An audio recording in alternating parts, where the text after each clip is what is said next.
我不是死了吗？谁这么下作，连尸体都不放过？他在亲我，手伸进来了。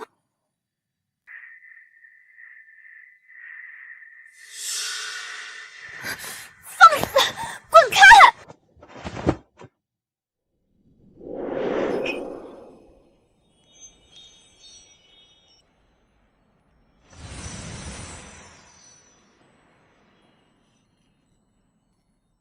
妹夫，他不是也死了吗？为什么我们会抱在一起？奉天承运，皇帝诏曰：百战将军宁国公世子以身殉国，着命次子袭爵。其妻沈桑宁封宁国公夫人，并赐一品诰命，钦此。诰命夫人本该是我的，我费尽心思跟你换嫁，却不料世子裴如眼早死，而你家裴彻这个纨绔，居然能当上诰命夫人。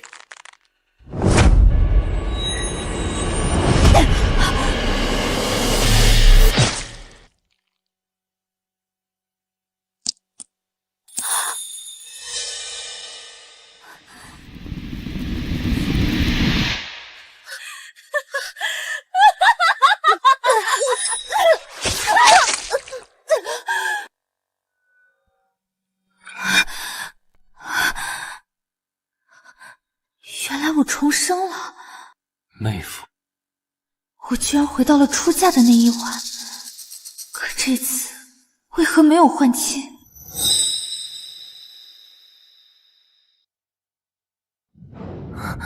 是我弄疼了你，还是你不愿嫁我？为什么是我？不该是沈妙仪嫁给你吗？你既不愿嫁，大可一早拒绝，用不着拿别人来恶心我。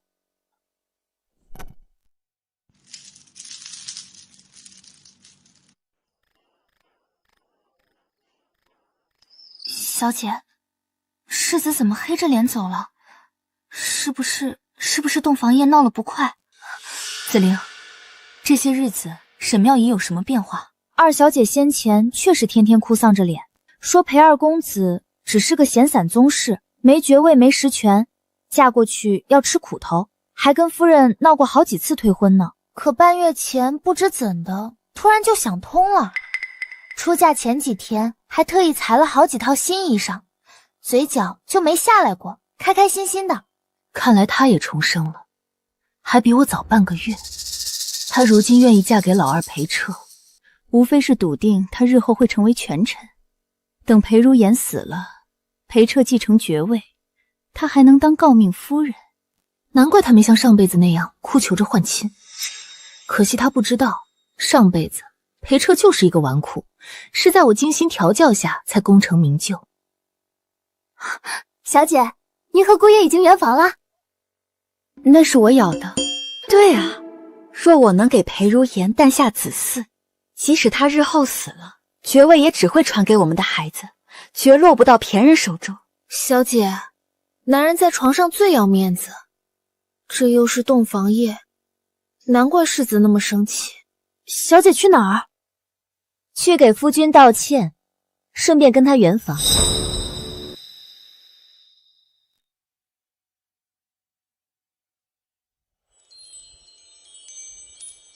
我得赶在裴如烟离世前诞下子嗣，后半生也就安枕无忧了。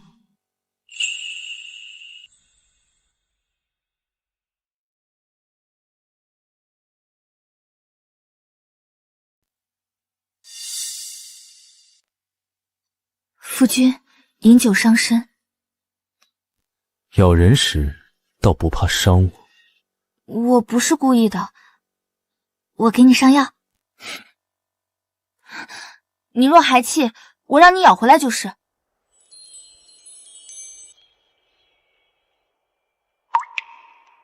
是怎么？你到底想干什么？我想跟你生孩子。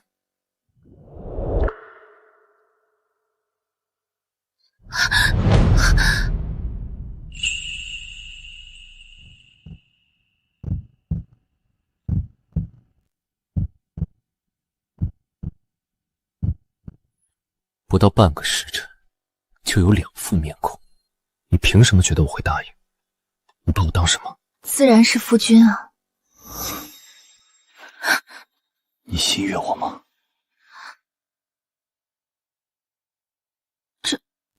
这有什么直接关系吗？唯有两情相悦，方能诞育其子。我裴如也是不会随便跟人生孩子的。哪里随便了？我们是夫妻，本就该生孩子啊。夜深了，我还有公务要忙，等你想明白了再来吧。上一世裴如言也是一心公务，直到死时，沈妙仪都没怀上一儿半女。可我又不是她。我陪着夫君，等你忙完了，我们再生。等你忙完了，我们再生。你愿意等就等了。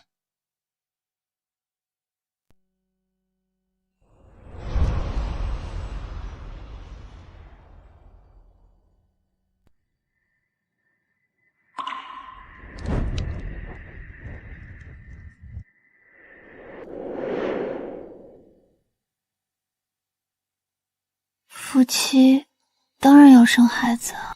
我年少时便喜欢上你，如今终于娶到你，可你却只想跟我例行公事。在你爱上我之前，我不会如你愿的。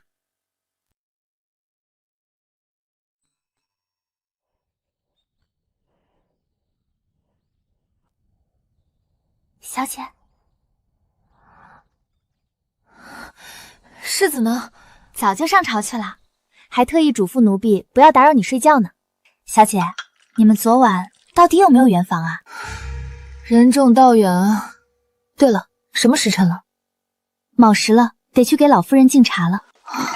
差点忘了这事儿，昨晚的贞洁帕还没扔吧？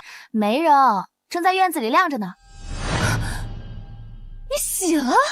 是呀，血迹可不好洗了，奴婢用皂荚搓好几遍都没洗干净呢。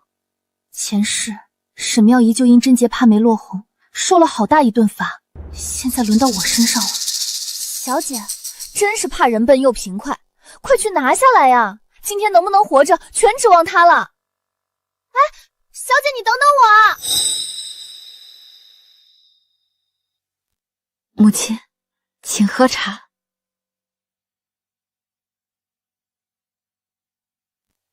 母亲恕罪，儿媳来迟了。既知是敬茶的日子，为何还迟了？母亲息怒，昨夜二爷把我累着了，今早险些起不来身。沈桑宁昨晚肯定没圆房，前世我没跟裴如简圆房，因贞洁趴一事吃了好大的亏，这回也该轮到你了。还是世子疼惜姐姐，听说书房的烛火一夜未灭，想来应是看了一夜的书吧。老太婆最看重子嗣，沈苍宁，一会儿我看你怎么应付。什么？你们没圆房？母亲息怒，我和世子圆过房了。姐姐这般心虚，想来是在撒谎。不如母亲去检查一下姐姐的贞洁帕有没有圆房，一看便知。来人，去世子院中取帕子。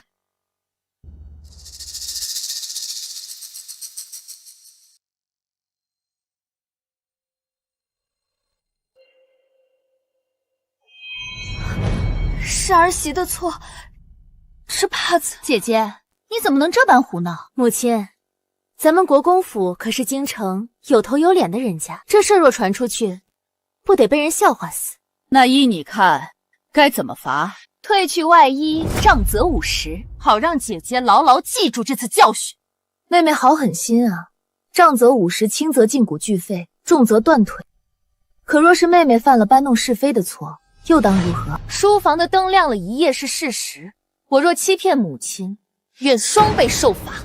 等的就是你这句话。母亲，新婚夜不圆床本就是大忌，如今姐姐又在母亲面前扯谎，不罚狠些怎能服众？沈妙仪，你我姐妹，本不愿与你计较，可你心思歹毒，执迷不悟。你自己看看，这是什么？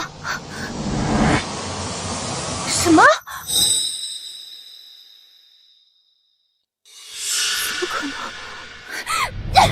母亲，儿媳原不想这房中密事被他人看到，所以才一早让丫鬟洗了帕子，不成想庙仪步步紧逼，只好请母亲主持公道。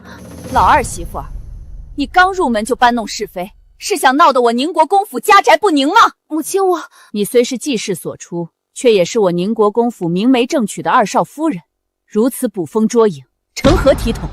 可是明明世子书房的灯亮了一夜，怎么可能圆房？弟妹何故这般关心我夫妻的房事？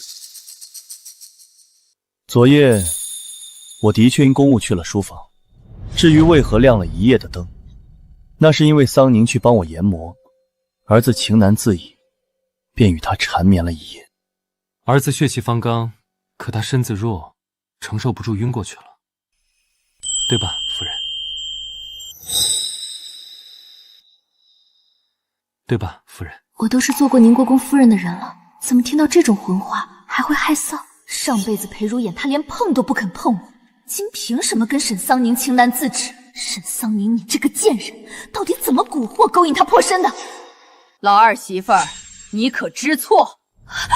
母亲息怒，儿妾也是关心则乱，既然是一场误会，我向姐姐道歉，暂且低个头糊弄过去，君子报仇10年不晚，日后定要让沈藏宁付出代价。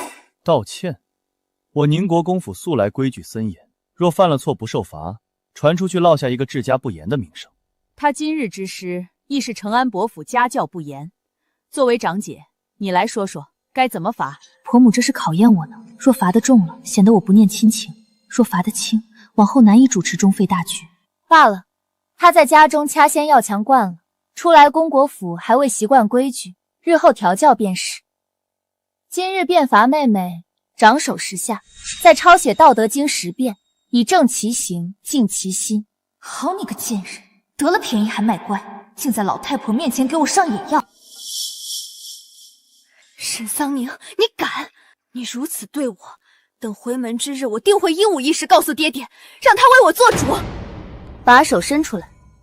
你不说我还差点忘记了，上辈子你仗着我母亲早逝，没少欺负我，与我换婚后，回门当天盯上我的嫁妆，桩桩件件，这辈子你都要还回来。你别得意太早，谁能笑到最后还不一定。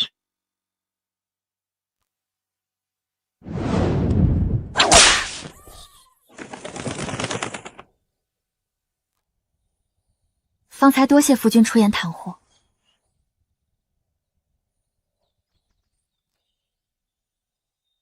我为何要袒护一个咬伤我的人？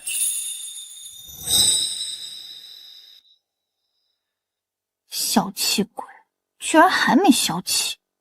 我只是不想有人把手伸得太长。你是我的世子夫人，对你不敬，就是打我的脸，仅此而已。可还有其他要说的？比如，过几日是否陪你一起回门？上辈子他就没陪沈妙龄回门，那他现在应该是在暗示我他不想去吧？也好，他不去正方便我行事。上辈子沈妙仪回门联合姨娘吞骗我嫁妆，这一次定不能让他们得逞。你忙你的公务便是，我自己回门就行。夫人还真是深明大义。怎么阴晴不定的？刚才不是挺和谐吗？哎呦，疼死我了！还未进门就听到你在狼嚎，叫的还不如醉香楼的女人好听。你死哪儿去了？沈桑宁都有人撑腰，你若能及时赶到，我也不至于被罚。我这不是去读书了吗？别读了，你日后可是战功赫赫的大将军，还是早些弃文从武吧。妇人之见，我虽有点功夫，但想要当将军，可得往兵洋里砸不少钱呢。对了，沈桑宁16岁起就经营着不少铺子，赚得盆满钵满。看来上一世他就是用那些钱给裴彻填的窟窿，才让他一步步爬上去的。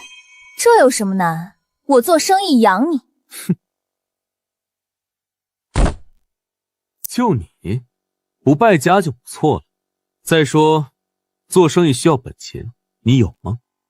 我是没有，但我有法子。回门那时，我一定让他把钱都吐出来。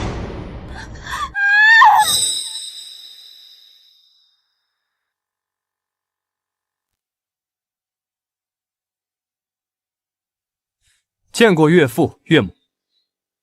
爹娘，我们回来了。姑爷费心了，这才是女儿女婿回门的礼数。一会儿定要好好奖赏一番。回来就好，回来就好。桑宁呢？怎么没和你们一起？姐姐她啊，自从嫁给世子，便拿起了世子夫人的大派将，一点也不看重姐妹感情。智商是姐姐打的，爹爹，你要为女儿做主。什么？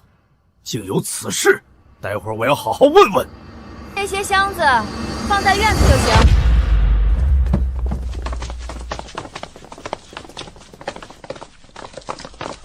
我就知道裴如烟不可能跟他回门。姐姐，世子怎么没来？看来姐姐是为搂住世子的心啊，拼命拿金银财宝充门面呢。哪是充门面啊，这是给咱们送厚礼呢。正好，这些钱都会是我的。都愣着干什么？还不快帮世子夫人将这些箱子抬到库房去？不用，就放这儿吧。可以，回门里哪有不放进库房的道理？你难不成还想再抬回去？猜对了，放这里确实方便待会儿带回去。来人，把箱子打开。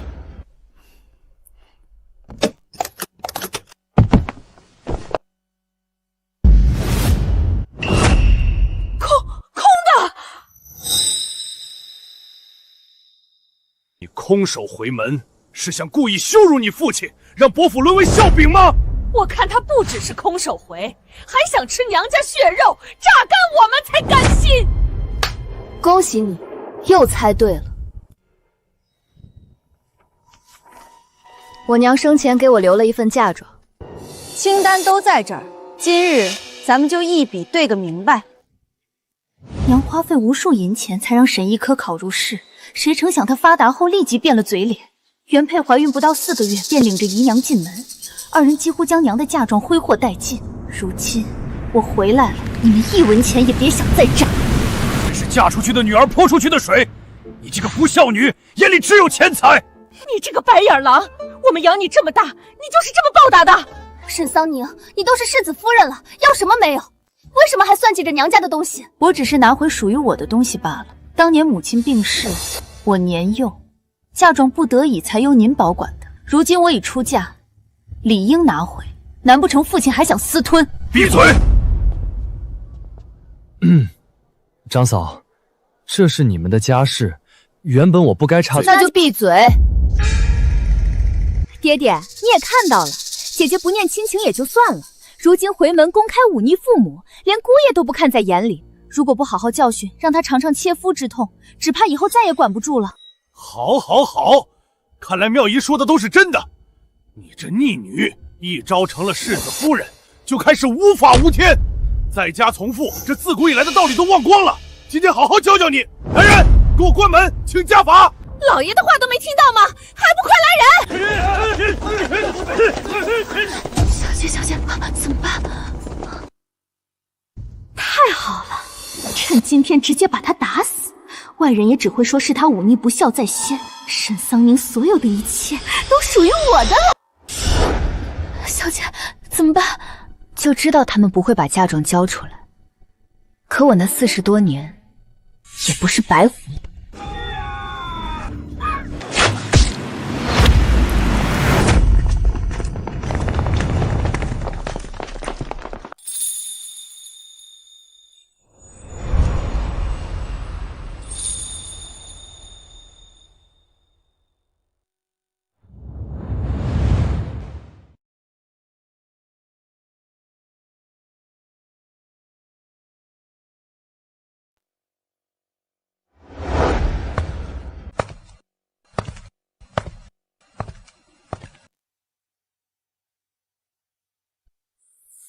沈府下人手持凶器，围攻世子夫人，统统拿下！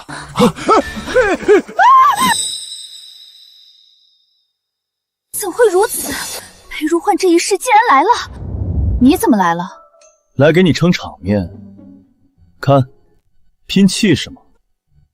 打手哪有侍卫好用？是他先对长辈不敬，我们只是稍加管教罢了。这棍杖在手，是稍加管教吗？再者，我裴如言的夫人，谁给你胆子管教她？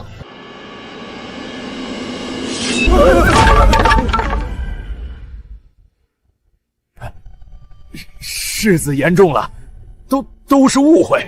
桑宁啊，是爹爹糊涂，我这就让人去清点嫁妆。爹，难道就这样放过沈桑宁吗？闭嘴！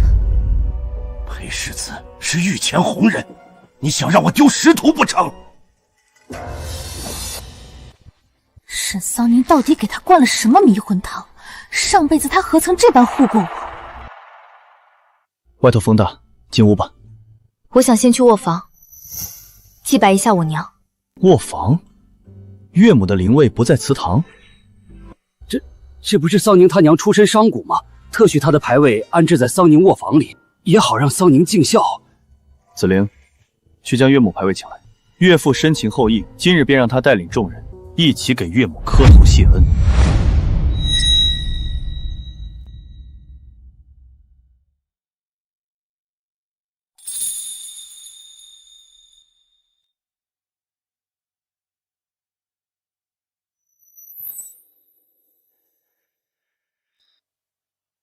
岳父大人，请吧。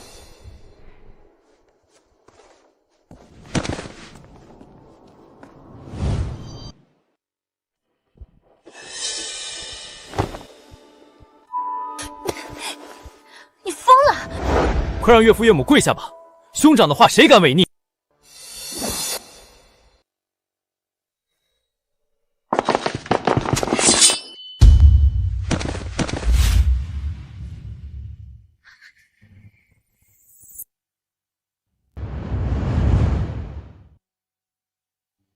娘，这一世，女儿好像嫁了个很好的人，您可以安心了。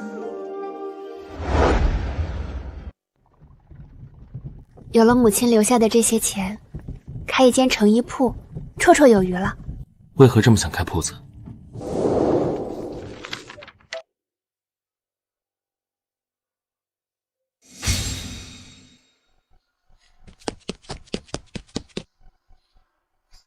娘，裙子又让树枝勾破了。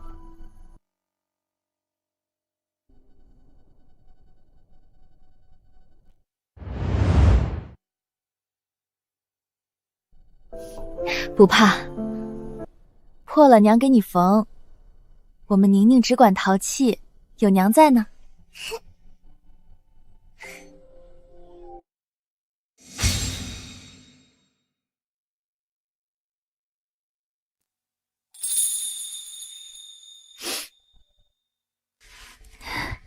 对了，你今天怎么会来？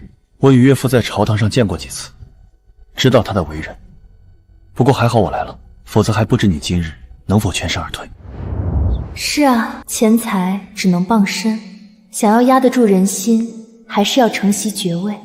既然他是正人君子，那只好用点非常手段了。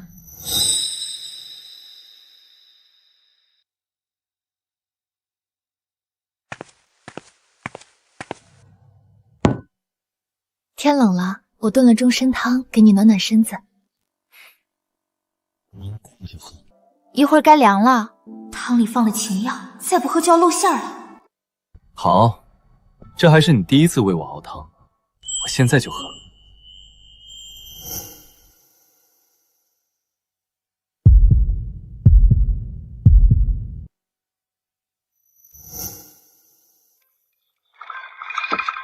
怎么了？不合口味吗？忽然想起一件事，书架上有个锦盒，里面有你想要的东西，你去拿过来吧。我想要的？你看了就知道。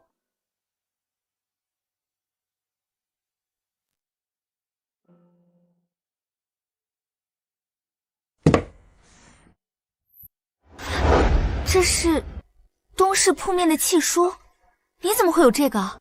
这几日见子玲在东市打听行情，我猜你想把铺子开在哪儿，所以干脆给你租了间地段最好。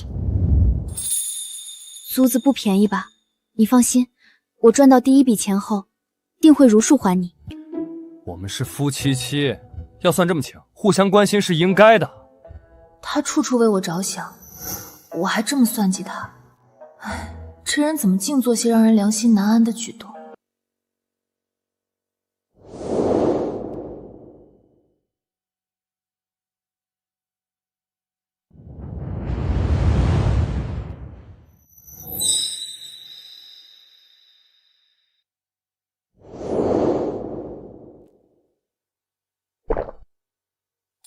别心软，更别心动，他活不长的。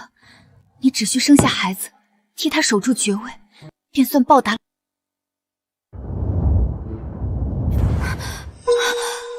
药效这么快就发作了。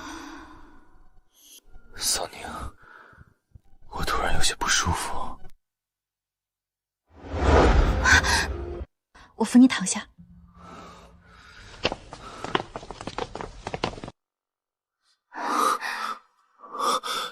好热，好难受，喘不上气了。别急，我帮你解开。怎么回事？裴如言，裴如言！来人！快来人啊！世子吃莲子了。汤里确实放了莲子粉，难道他对莲子过敏？是，严重是喉头水肿，会窒息而亡的。药喂不进去。完了完了，情药还没发作，先来个过敏，该不会真死在我手里吧？我来。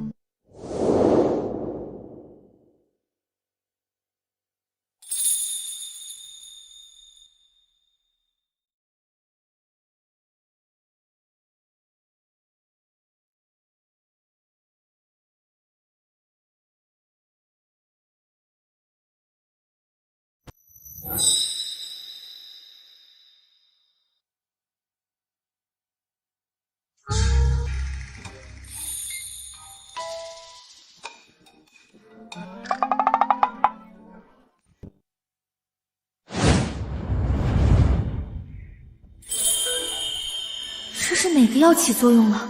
还是都起作用了？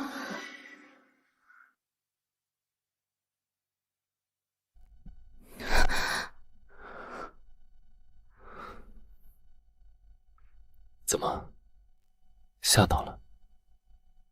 方才不是很大胆吗？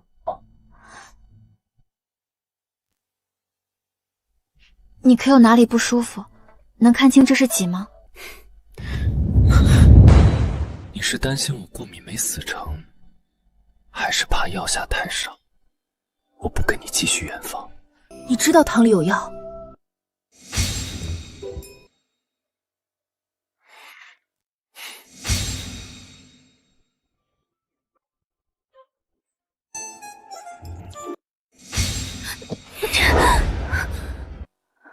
所以你从头到尾都是装的，那你刚才亲我，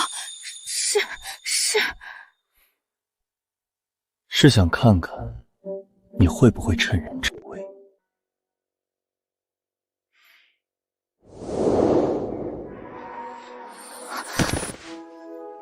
也想知道，在你心里，究竟是子嗣重要，还是我更重要？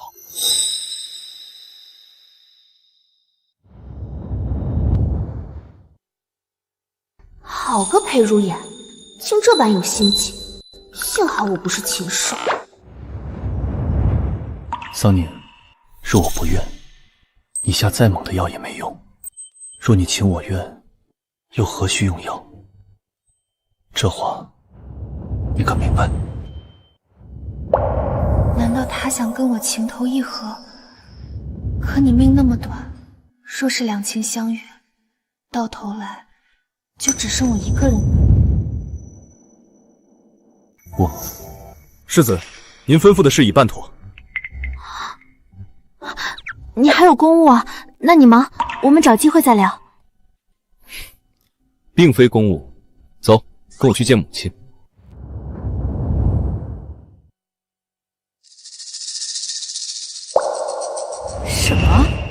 你要接桑宁王母的牌位，入我裴氏祠堂。是，还请母亲成全。简直是胡闹！从古至今，从未有过这种规矩。母亲常年礼佛，即能寺中请佛牌回家，为何不能请岳母牌位入祠？荒唐！请入佛牌是积功德，你岳母又是什么人？岳母曾出钱修缮过慈安寺，母亲如今跪拜的那座大雄宝殿，便是她捐的。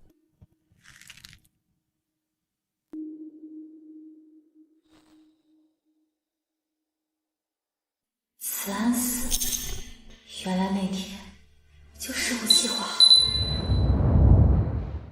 岳母的牌位放在承安伯府，终是冷清。我想先将她迁去城外的慈安寺，待时机合宜再做打算。为何要去那儿？那边风水好，这就好。慈安寺如今香火兴盛，方丈都说岳母是大功德主，至今供奉着牌位。母亲礼佛半生，功德主就在眼前，若阻拦，岂非自断佛缘？又是租铺子，又是记挂着母亲的牌位，我的每句话在他这里都有着落。祠堂西侧还有一间空龛，择个吉日请进来吧。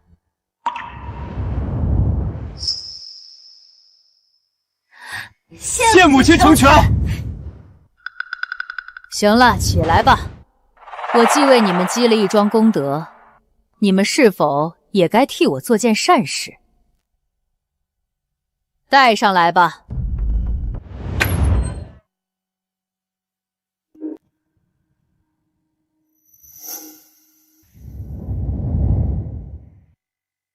沈雨落，上一世父亲就曾把他塞给裴如言做妾。雨落见过世子，见过姐姐。咱们府上子嗣一直单薄，正巧承安伯府将雨落送了来，姐妹同室一夫，也算佳话。母亲，儿子成婚不足1月，此时纳妾，与理不合。正因你公务缠身，才不能将子嗣重任压在桑宁一人身上。母亲也是为整个家族着想，毕竟开枝散叶是后宅当务之急。雨落妹妹最是温驯本分，姐姐这样大度的人，不会容不下她吧？可不只是本分，还学了很多伺候人的花招。沈桑宁，等沈雨落勾的裴如眼厌弃你，我看你还怎么得意。到时候你无法在侯府立足，诰命自然就是我的。夫君日夜忙于公务，只怕会冷落了雨落，不如让二弟纳了吧。姐姐说哪里话？长幼有序，兄长还未纳妾，做弟弟的怎能先占这个名分？传出去岂不是让人笑裴家没有规矩？母亲，儿媳不是那等善妒之人，若是能为裴家添丁兼口，儿媳高兴还来不及。若非怕二爷被传闲话，儿媳断不会像姐姐这般推辞的。上一世你把沈雨落打得半死，这一世倒演起大度来了。你也配肖想世子？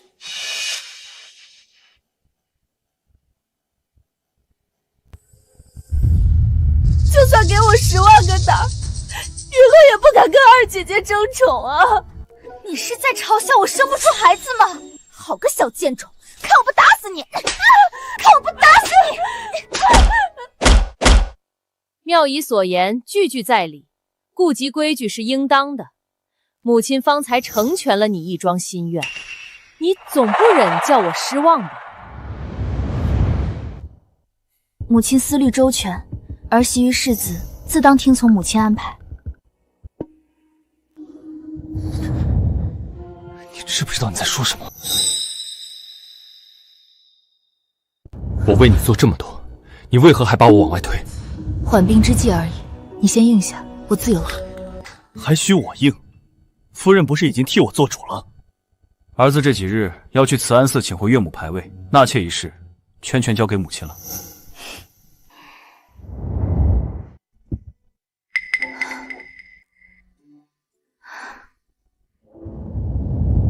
母亲最忌讳后宅争风吃醋，沈妙仪那几句话是故意给我下套呢。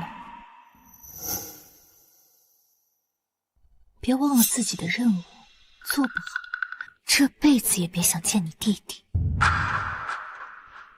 钱和诰命我都要，谁也别想拦着我。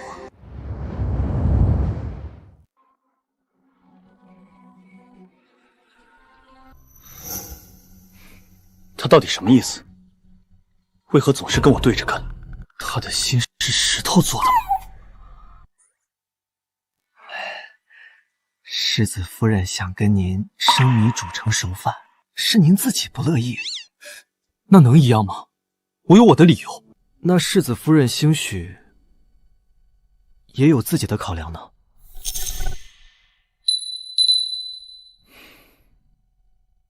那便想个法子，让他亲口告诉我。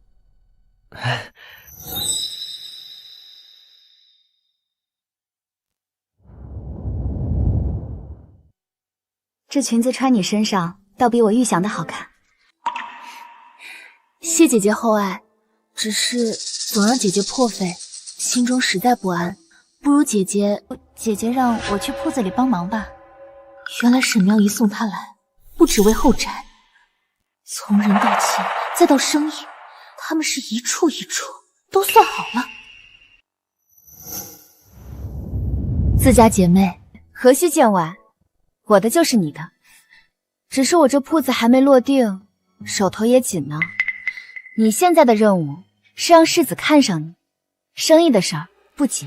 可是世子风雅，尤其欣赏善歌舞的女子。我今儿带你来花园，便是为这个。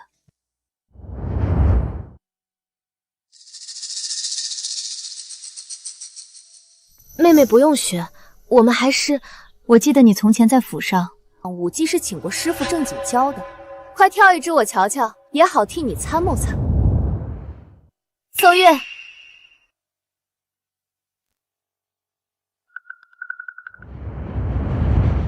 算计我，沈妙仪，我今天就让你知道什么是偷鸡不成蚀把米。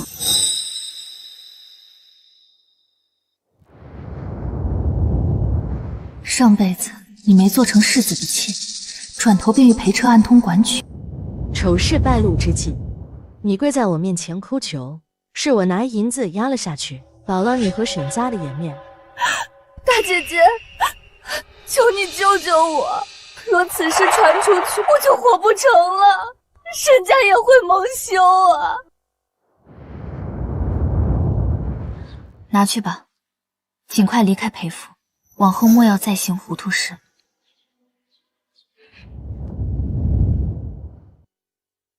可如今我已不是裴畅的妻子，不必替你遮掩，更不必忍，甚至期待能闹得再大些。小姐，二公子快要回府了，时候正好。妹妹先练着，我有事要去处理下。曲子莫停，声音再大些。裴彻惯爱听曲，又岂会错过？二小姐每天都在这儿守着二公子回府，说是伉俪情深，实则是怕二公子多瞧哪个丫头一眼。给他人夫君大方塞妾，自己院里却看得紧，这般恶心人，就别怪我替天行道了。都怪雨落耽误了时辰，那柳烟巷的铺面恐怕要被抢空了，我们脚步得快点。柳烟巷是城西最繁华的街道，他想把铺面开在那里。有我在，你想都别想。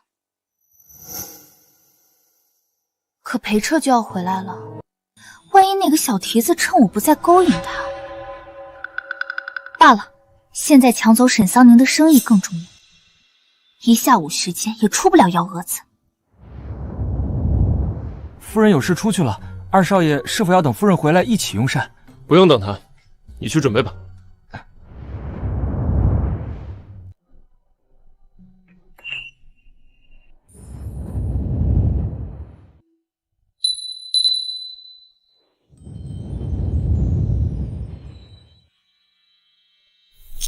这衣裳是长嫂。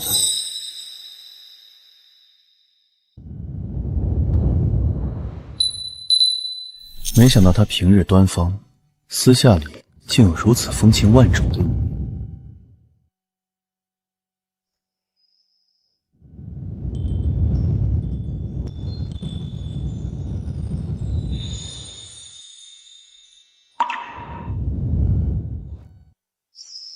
你是新来的丫头，竟生得这般花容月貌，奇怪，我怎么觉得在哪里见过你？二姐夫，我是雨落，不是丫头，是承安伯府送来给世子殿下问安的。哦，给我兄长问安，那可是见过我兄长啊。我那兄长是个不精情的，倒不如跟了我，爷最会疼人。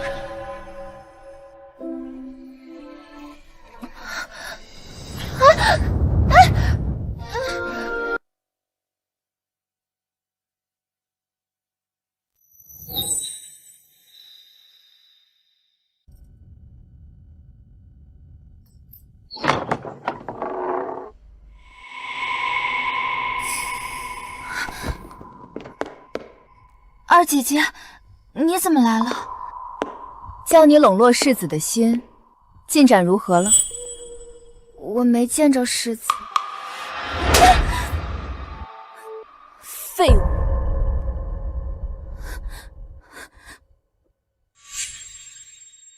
倒是我近日因为铺子定金的事着了虎切，妹妹别见怪。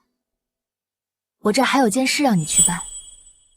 这只金钗里藏了置换伞，只要戴上，不出半个时辰，便会状似疯癫，当众解衣。不，二姐姐，若是大姐姐发现了，定会……别忘了你弟弟的命还捏着我手。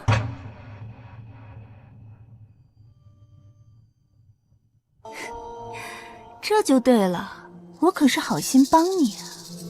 你想，等除掉了沈桑宁，届时你又得了世子的宠，我们姐们二人同在国姑府享福，岂不美哉？哼，狐妹子，等除了沈桑宁，我岂会容你在府中？你也是死路一条。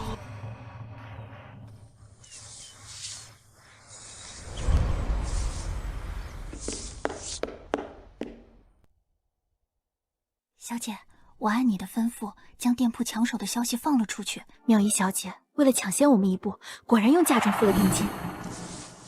沈雨落那边呢？他和二少爷趁妙仪小姐无暇顾及内宅，这些日子偷着睡一起去了。果然没让我失望。走吧，是时候收网了。长姐要出门吗？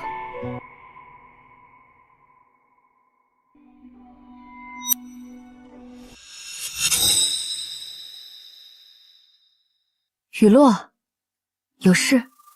这几日承蒙长姐照拂，雨落无以为报。这是我来之前姨娘给的首饰，不值什么钱，长姐不要嫌弃。三妹啊三妹，你虽可怜，但助纣为虐，就别怪我狠心了。你有心了。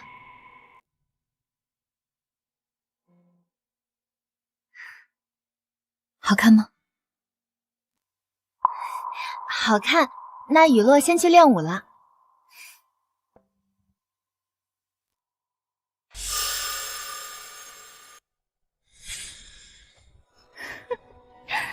沈桑宁，我今天就要你身败名裂！儿媳方才打院门口过，瞧见姐姐像变了个人似的，眼神直愣愣的，嘴里念念有词，还不停地脱衣。什么？媳妇心里实在害怕，又不敢贸然惊扰，只好请母亲来看看。等老太婆眼瞧见她失态疯癫，这管家的权柄，她还能握得住吗？到那时，她的权和钱还不都是我的？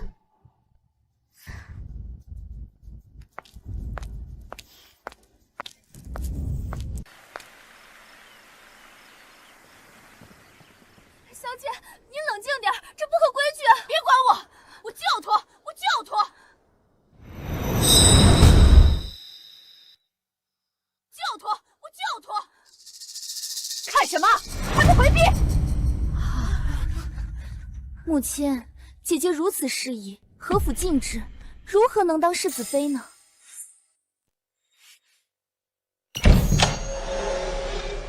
母亲怎么过来了？还有二弟妹，今日倒是清闲。怎么是你？赶紧找个腿脚快、嘴严实的小厮，把这只钗子送回去。他现在趁沈妙仪没时间管他，定会去找裴绰。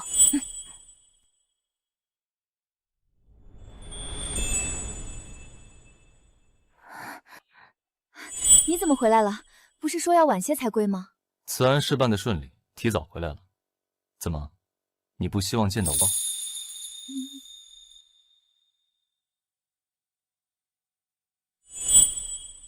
不是，来的正好，快帮我个忙。我出现在自己院落里，很奇怪吗？二弟妹这话，倒是让人费解。我不是这个意思。方才我明明听见姐姐说要脱衣，担心姐姐出事，才急忙来看看。你们在里头折腾什么？大白天的，竟传出这种不害臊的话！还能折腾什么？桑宁一心想开花样成衣铺，非拉着我试穿她新设计的成衣，说要看看男子穿的样式合不合手。也不能前世啊！母亲，二弟妹，你们怎么来了？你方才与我说，桑宁疯疯癫癫，当众解衣。母亲息怒，我也是听旁人说的，并非有意造谣，只是担心姐姐才……哦，听谁说的？敢传出这样的妄言，必要好好处置。是沈雨落。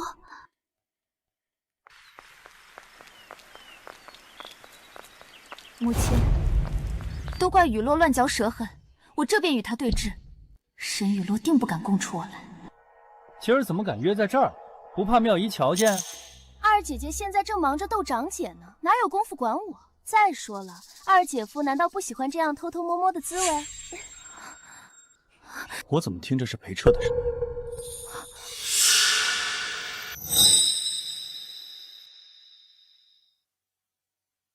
二姐夫，你就不怕被人撞见？方才路过的园丁，脚步声离得可近了。怕什么？这后花园僻静得很。再者，有雨落妹妹这般妙人相伴，就算被撞见，也值了。二姐姐总想着让我讨好世子，却不知我心里真正倾慕的是二姐夫你这般洒脱不羁的性子。你这小妖精，倒是比那些循规蹈矩的女人有趣多了。那二姐姐往后可要多疼痛我。敢背着我在这苟活！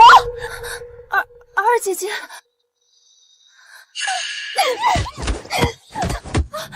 二姐姐，发什么疯？松手！你搂着这个贱人在这里苟且，到时候我发什么疯？松手！够了！当着满府下人拉拉扯扯，成何体统？妹妹，前几日你还亲口劝我大度，怎么到你这儿就容不下雨落妹妹了？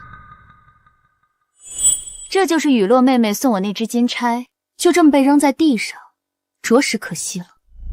钗子怎么又回来了？母亲，你听我解释。闭嘴！光天化日，衣衫不整，国公府怎么出了你这么个不知廉耻的东西？赏鱼宴3日后便至，届时满城贵眷登门，你让我这张老脸往哪儿搁？母亲，事已至此，不如让妙仪妹妹给她备份嫁妆，让二弟纳了便是。他勾引二爷，你竟然还想让我给他备嫁妆，我不同意。再说了，这小贱，他可是只给世子的，若入了二房，传出去兄弟争女人，岂不被人耻笑？母亲，雨落妹妹虽只给了世子，可消息从未传开，对外就说两家早有此意。况且今日之事，两人想必早已互相倾心，又何必拆散了一对鸳鸯呢？老夫人，救我！住口！事关我国公府声誉，岂容你捏酸吃醋？你倒是个能成事的，就这么办。夫人，嫁妆你先拿自己的垫上，回头我补给你。我哪有钱给他？我的嫁妆已拿去垫付柳烟巷那间铺子的租金了。柳烟巷那条街冷清偏僻，你竟想在那儿做生意，蠢货！是你，你故意将我调走，给他们见面的机会，还设局让我去争那间破铺子。你终于聪明了一回，可惜太晚了。妹妹这话我倒听不明白了，难道是我逼着他们在一起的？况且世子已经在城东给我租好铺子了，我为何还要多此一举？真是好手段啊，沈桑宁，我竟小瞧你了。行了，沈雨落日后就安置在裴彻院里，都散了吧。现在钱没了，铺子也开不成，还得给你们这对狗男女张罗婚事，你们对得起我吗？自己没脑子，还怨得着别人？沈雨落，等裴如懂死了，我让你跪下来求我。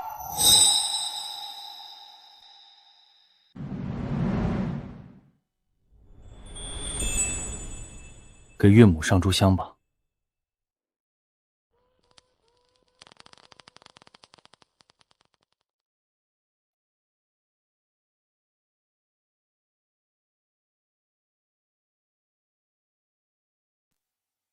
谢谢你，我那么气你，你负气离开，居然还是在忙我的事儿。你一早便知沈雨落是个为了攀附权贵无底线之人，所以见他第一刻起就在计划今天的局面了，对吗？那你现在不气了吧？你们是不是忘记这儿还有个人了？这是我年轻时云游结识的朋友，今天岳母牌位入祠，特意请他来做法事。二位无缘。什么？这位夫人的面相上写着，你永远不会爱上世子。你还会看面相？此话何解？贫道道行浅，只瞧得出世子越是靠近，夫人越往后退，退到无处可退时，恐有生死大劫。他算得这么准，竟能看出裴如环活不长。让你探话，谁让你拿死吓他了？倒也不是无解，只是劝二位趁情未至深处早散早保命。我们竟是这般结局。既如此，我明日便写一封和离书，不拖累你。别啊！谁说我不会爱上你？哎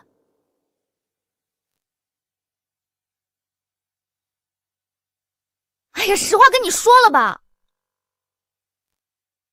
因为你活不长。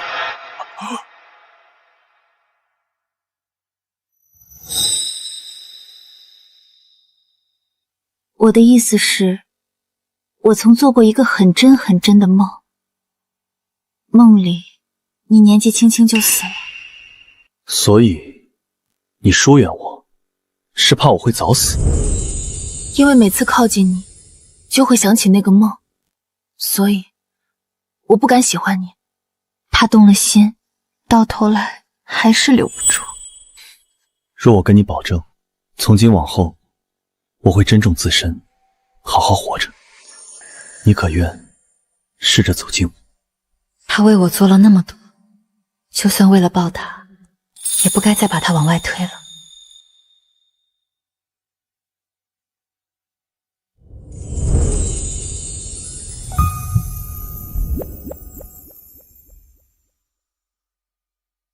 对了，3日后的赏鱼宴，各府贵女都要来，是我宣传成衣铺的好机会，你能不能再帮个我忙？怎么这个时候还想着生意？好，既然夫人开口了，为夫自然不会推辞。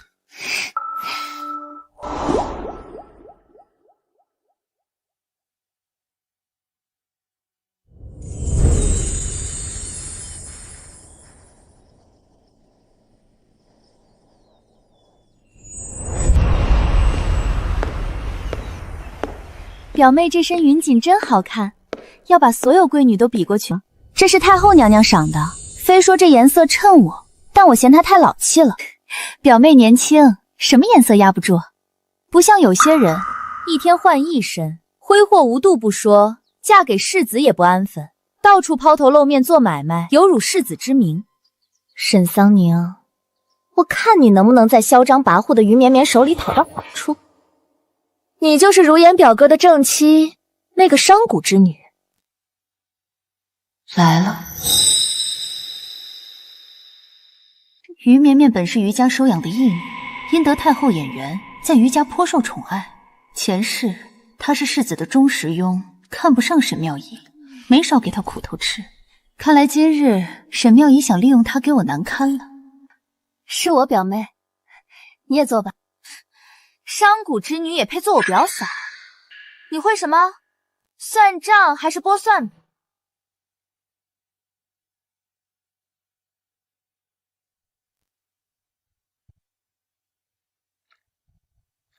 茶7分满，刚好是个。喂，我在跟你说话，你聋啦？表妹方才不是问话，而是直接下断论。既是论乱，便无需回答。你小孩子脾性，我还治不了你。绵绵，不得无礼。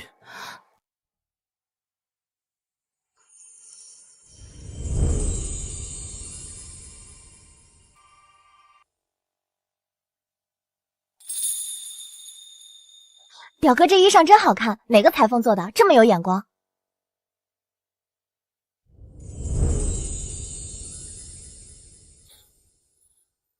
你嫂嫂亲自裁剪的。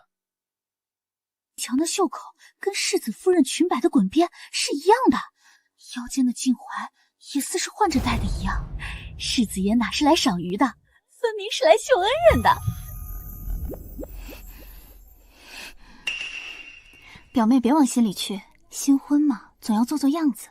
论亲疏，你才是他嫡亲的表妹，岂是一个商贾之女能比的？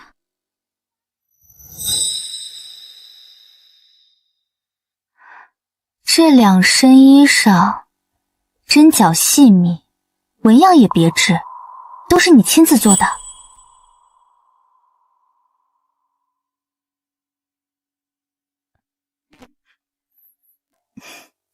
表妹喜欢，还行吧，比旁人的顺眼一点，不算太俗气。本想宴后单独送给表妹，既然你不嫌弃，现在试试，也好让我看看合不合身。给你个面子。若是不合身，我可要找你重改。沈桑宁这是借着于人眠的嗜好，在贵女圈里彰显自己的手艺，分明是想踩着我出风头。哼，我偏不让你如意。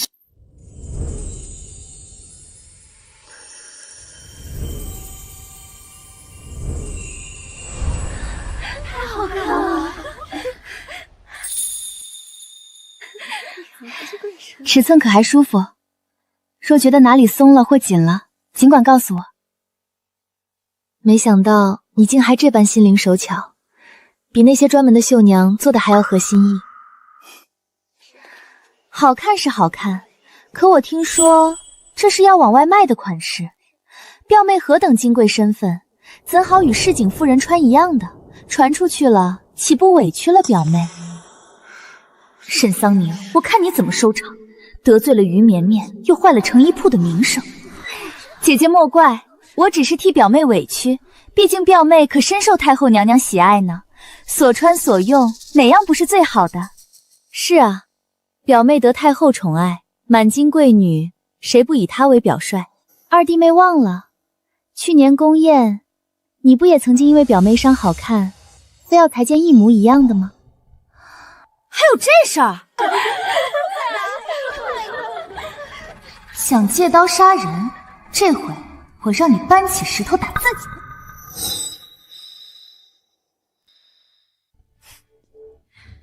究竟是你把自己抬得太高，还是想让所有人觉得绵绵专横野蛮？你少挑拨离间，我才没有这么想。你穿是因为喜欢，旁人想要一样的，是因为看你穿的好看。你引领着大家的目光，多好的事儿啊！嫂嫂，我收回方才的话，不是你配不上表哥，你这么温柔能干，是他高攀了。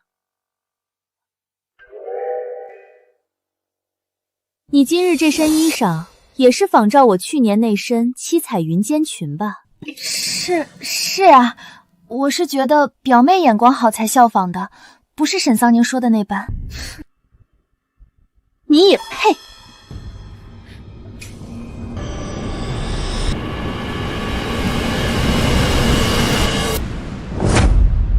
以后我穿过的你都不许穿，否则我见一次减一次。你怎么如此任性乖装，还有没有规矩？你方才不正想利用我的任性对付长嫂吗？我是任性，可不傻。这儿这么热闹啊！我没钱了，给我支个500两。一来就是要钱，我今日被人如此羞辱，你替我说过一个字吗？啊，你别惹他不就好了？再说，不是你自己夸海口说要做生意养我的吗？你若护我一回，我给你1000两。当真？要我怎么做？我要你把沈桑宁推进湖里。我一个大男人做这种阴私算计的，传出去岂不让人笑掉大牙？再说了，若是兄长知道了，铁定饶不了我。就因为你太没用，才会一直不受重视，连母亲都懒得看你一眼。钱你还想不想要了？不想一辈子窝囊下去，就按我说的做。长嫂，方才就瞧着兄长这身暗纹成衣精致的锦，不知能不能给弟弟也做一件？二弟若喜欢，我改日让紫菱挑料子送到你院中。择日不如撞日，不如现在就……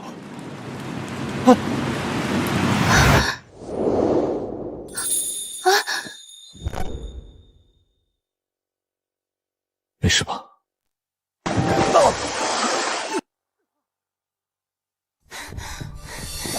这点小事都做不好，到底还能干什么？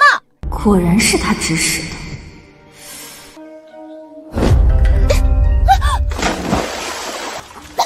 沈桑宁，你趁人之危，我不会水，裴彻，救我！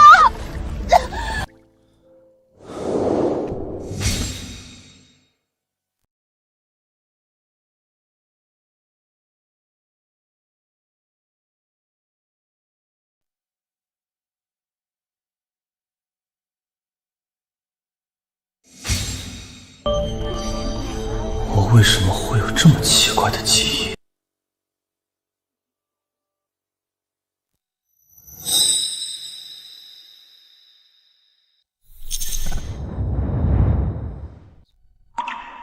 你怎么还没去上朝？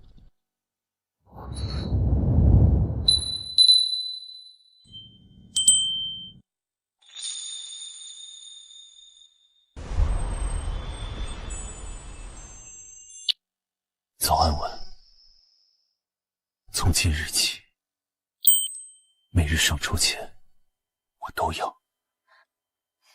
谁答应你了？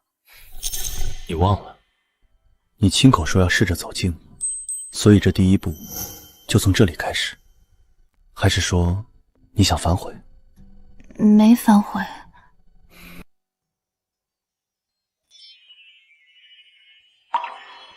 走了，等我回来。好。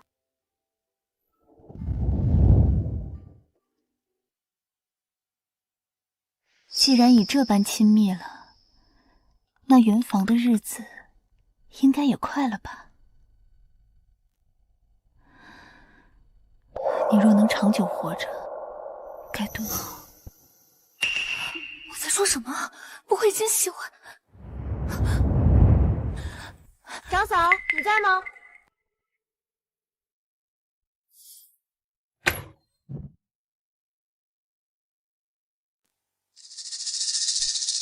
二弟，这一大早你怎么来了？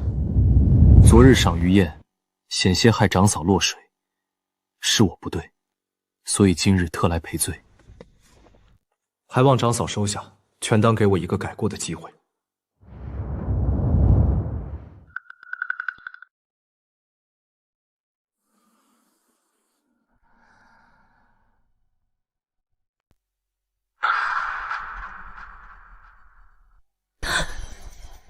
这不是他前世送我的那只簪子？难道他全记起来了？嫂嫂有没有觉得这只簪子眼熟？他果然都记起来了，可凭这只破簪子就想唤醒我，可惜我对你送的东西从未有过兴趣。这簪子你拿回去吧。它不是普通簪子，桑宁，你再仔细看看。放肆！我是你长嫂，你怎敢直呼我名讳？什么长嫂？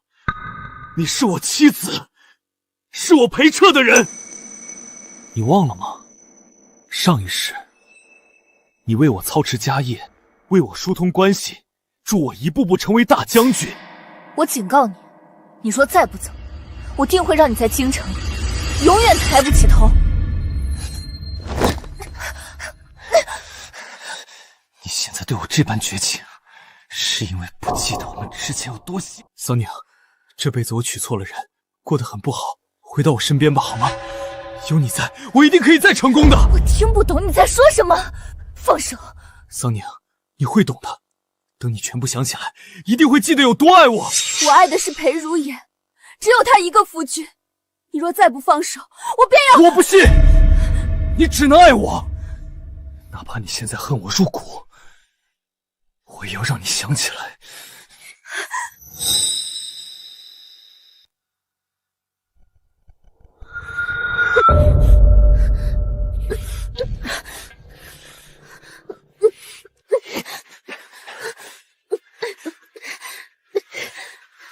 滚开！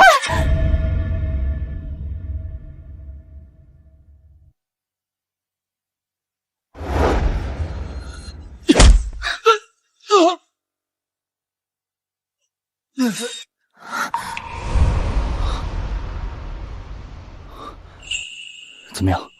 他有没有伤到你？我没事，你怎么回来了？一会儿说。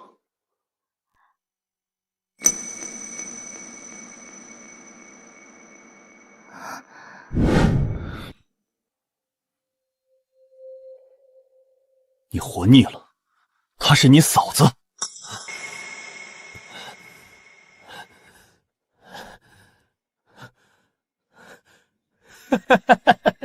兄长来的正好，有些事你最该知道，也最该放手。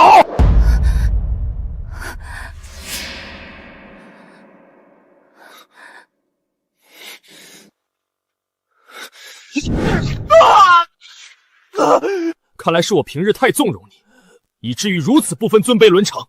来人，把他押去祠堂，我晚些找你算账。夫君，你为何又回来了？绵绵差人送了一封契约书过来，说是想跟你一起开成衣铺。太好了，有了绵绵的助力，我又能多雇几个伙计了。裴彻为何突然来纠缠你？还有，他说的那些话，什么意思？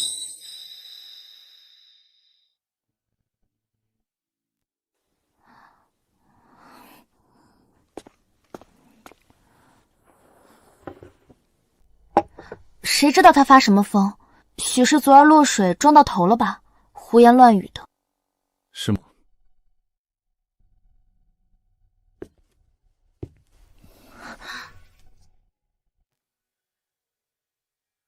我并不是怀疑你跟他有什么，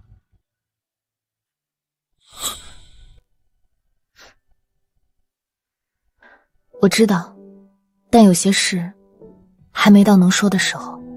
若告诉他真相，前世之说过于荒唐，他会不会听完，觉得我在玩弄他们两兄弟？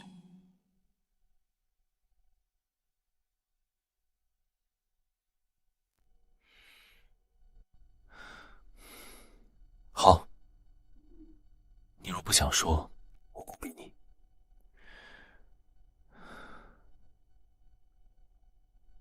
但有些事，我不希望从别人嘴里听到。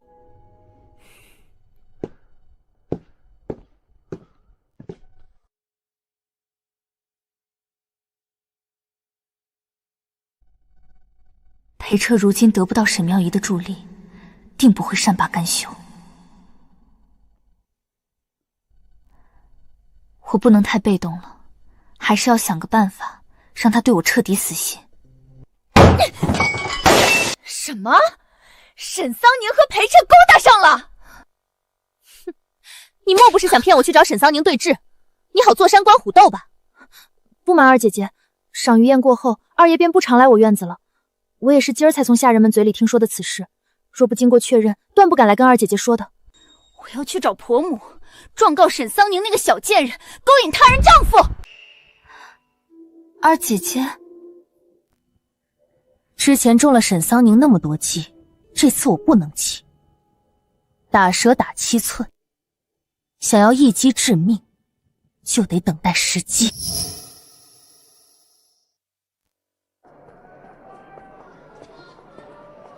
小姐，您吩咐的事情都办妥了。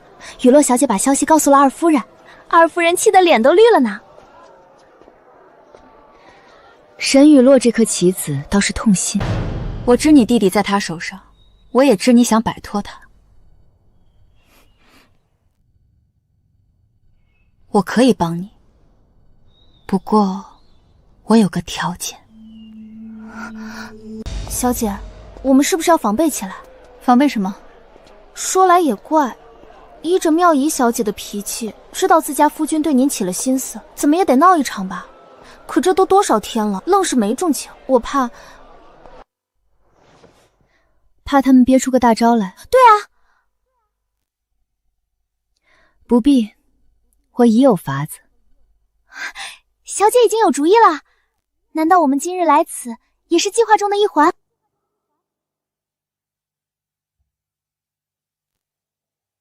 你别怕，我不会再对你那般无礼。我只是想起这条街尾有家很好吃的点心铺子，想邀你一起尝尝，就当是给你赔礼了。可我是你长嫂，就我们2个人，就一小会儿，尝完点心立马就走，不会有人看到的。沈妙仪多疑，知道我和裴彻走得近，一定会派人暗中跟踪他。好吧，既然二弟盛情，那就去尝尝吧。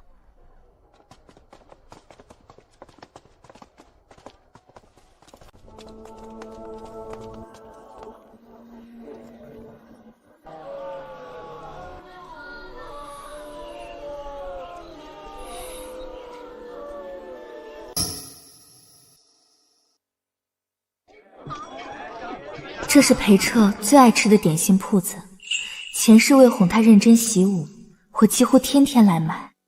这个酥饼是店里的招牌，你尝尝。好。再尝尝这个，特别甜。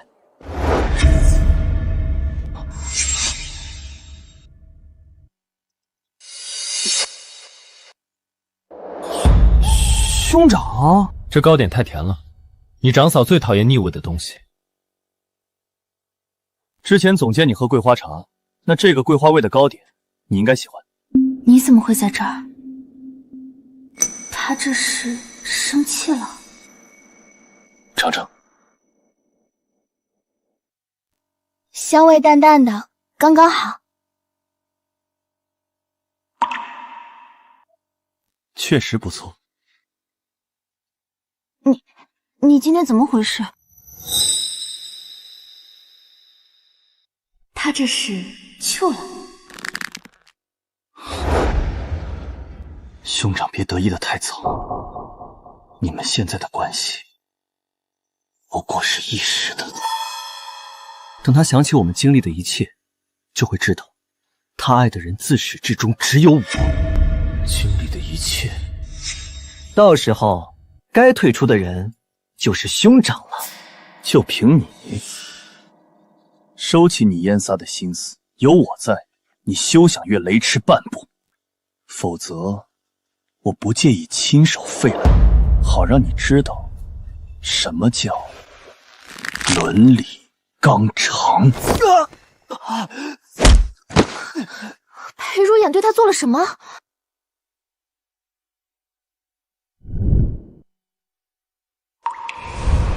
他有那么好看吗？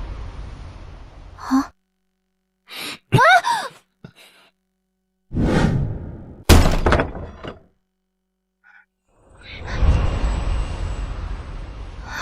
世子，不去书房处理公务了。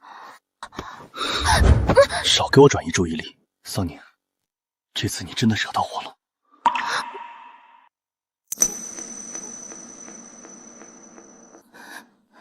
你放开我！不放。怎么回事？平时一副正人君子模样，今天怎么亲得这么狠？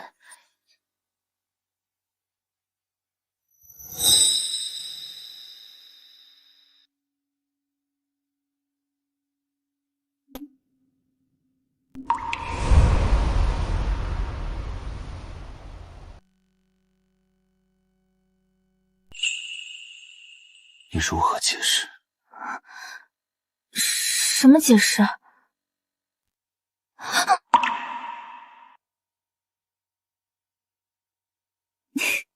我知道了，你气我看裴彻是吧？我只是好奇他为何突然倒下罢了，他可没你半分好看。不是这个，他说的那些话是何意？你们经历了什么？你不是答应过不逼我吗？从我跟你成婚的第一天起，我就在等你心甘情愿走向我，所以任何事我都不会逼你。但现在，我为何会如此生气？仿佛他曾经不属于我般。我知道你心里有很多疑惑，疑惑我为何今日主动走近他。但我向你保证，我对他没有任何心思。我只是什么？裴彻所行卑劣龌龊，我知你心中气愤难当，但你是他兄长，若因我的事让你们兄弟同室操戈，婆婆该多难过。你放心吧，我自有解决的法子，只是计划还在进行中，暂且保密。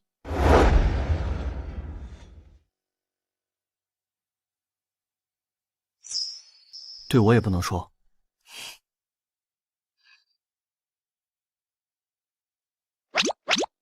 吃醋啦？古人云烈女怕缠郎，我是担心什么乱七八糟的。哦，难怪你刚才亲我亲得那么用力，难道也想当缠郎？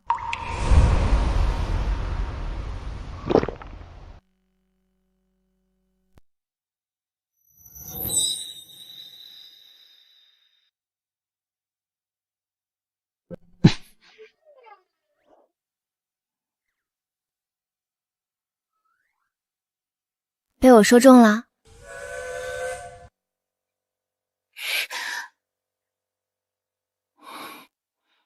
没有。有。说了没有？那你看着我说话。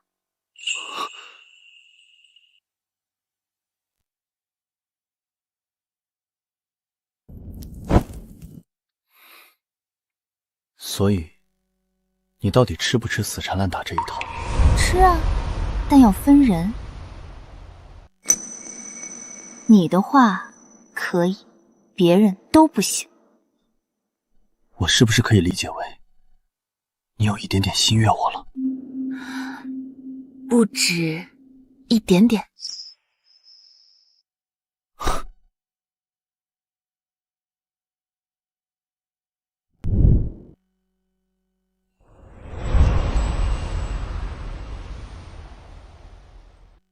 桑宁，我守了多年的原则，在你面前已经溃不成军，恐怕不能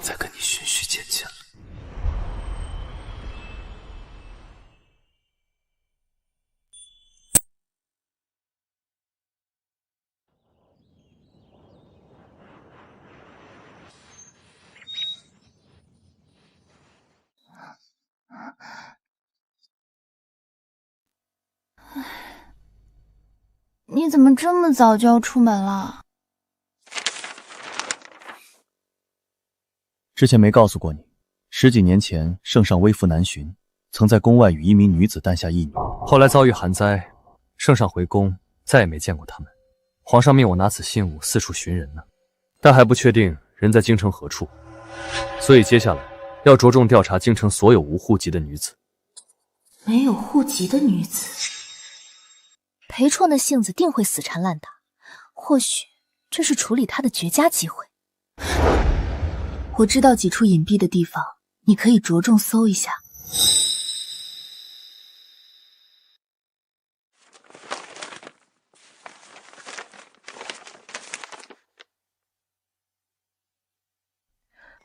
你这玉坠甚是精致，以前怎的没见你戴过？这是我母亲死前留给我的，好看吧？嫂嫂，你设计的这些衣裳虽好看，就是缺点风情。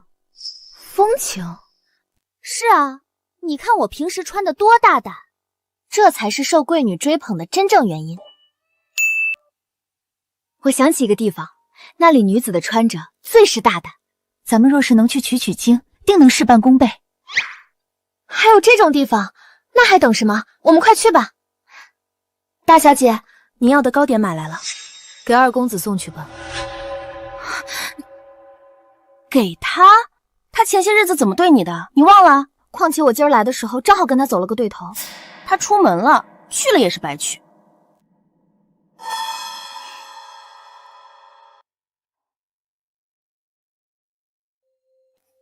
就是要等他不在的时候送。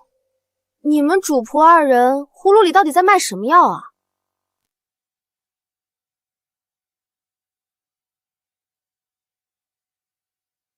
这盒点心明面上虽是送给裴彻的，但实际上是要给沈妙仪看的。虽然不知道嫂嫂有什么计划，但一定是场好戏。好啦，我们快走吧，我还想去那个厉害地方看看呢。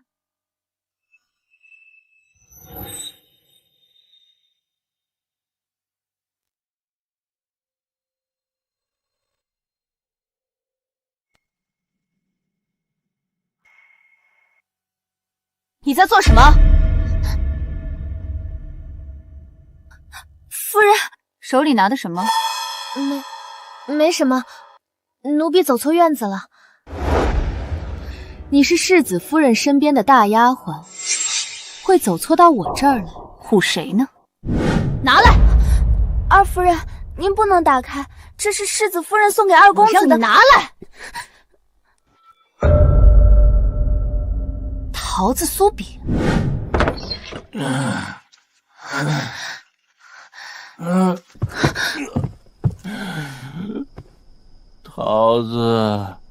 桃子酥饼。什么？桑宁喜欢，我喜欢。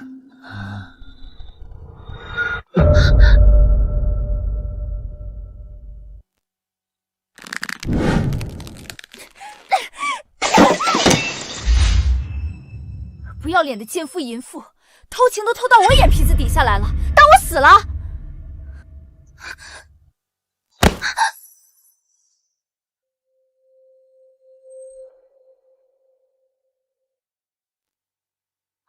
二姐姐出事了。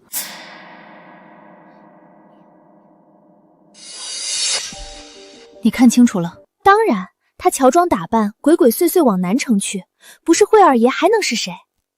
二姐姐，眼下就是扳倒大姐最好的时机啊！二爷今早出门，说去南城温书。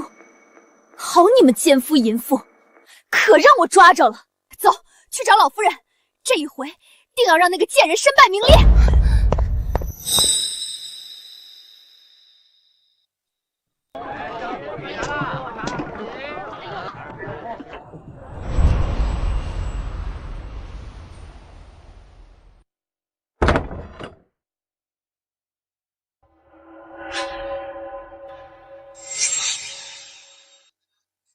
云梦楼，这就是他们苟且的地方。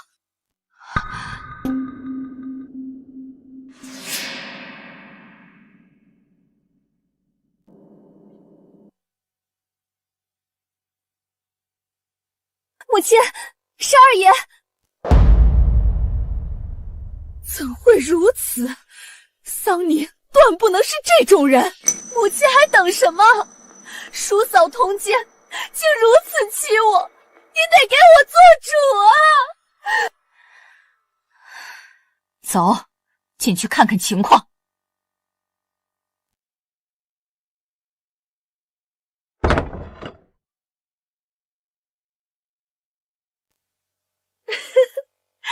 哎呦喂，今儿个是什么风？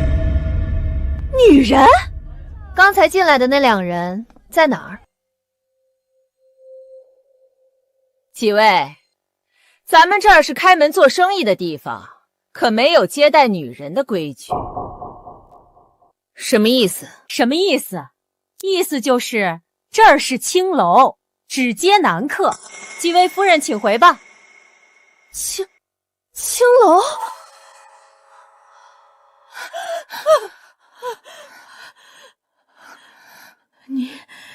你带我来捉奸，就是这？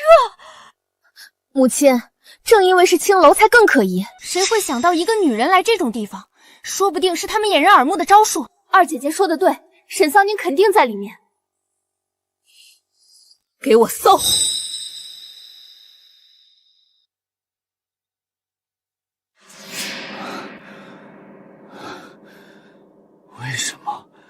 为什么老天要如此激怒我？桑宁，不要离开我！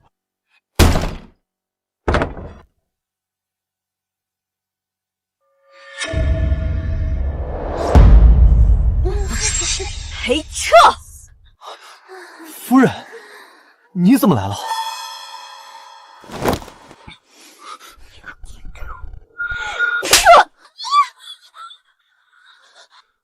你敢打我？打你又怎样？你对得起我吗？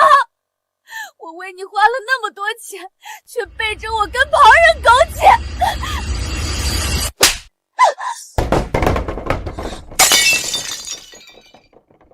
发什么疯？老子做什么轮得到你一个内宅夫人管？那我这个内宅妇人可管得了你？母亲，你怎么也来了？彻儿，你究竟要做什么？母亲息怒，我就是读书太辛苦，妙仪又处处相逼，我实在难以招架，这才……当初沈桑宁逼你练武的时候，你怎么就那么听话？他人呢？奸夫淫妇！沈桑宁，你给我滚出来！沈清是什么人啊？你的夫人疯了！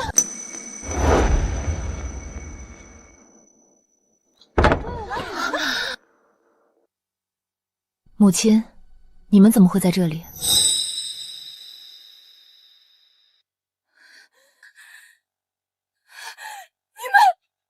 你们背着我苟且，下贱！我和二弟，妹妹莫不是误会什么了？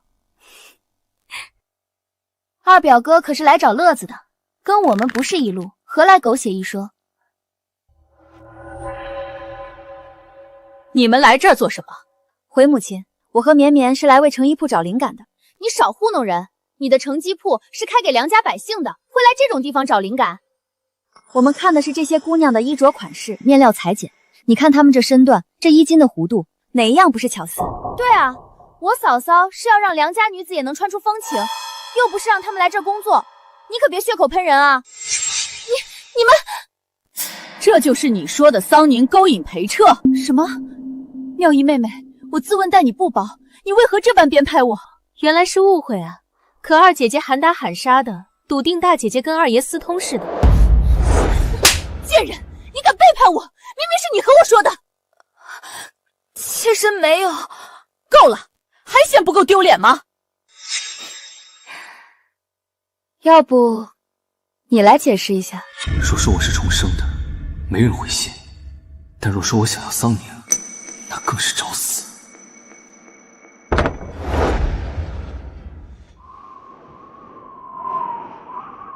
都在，正好。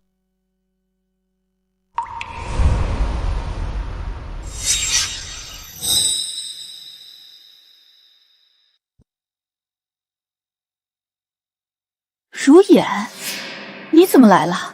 母亲，儿子办差事时查封了一处宅子，这5位都是在宅子里找到的，没有户籍。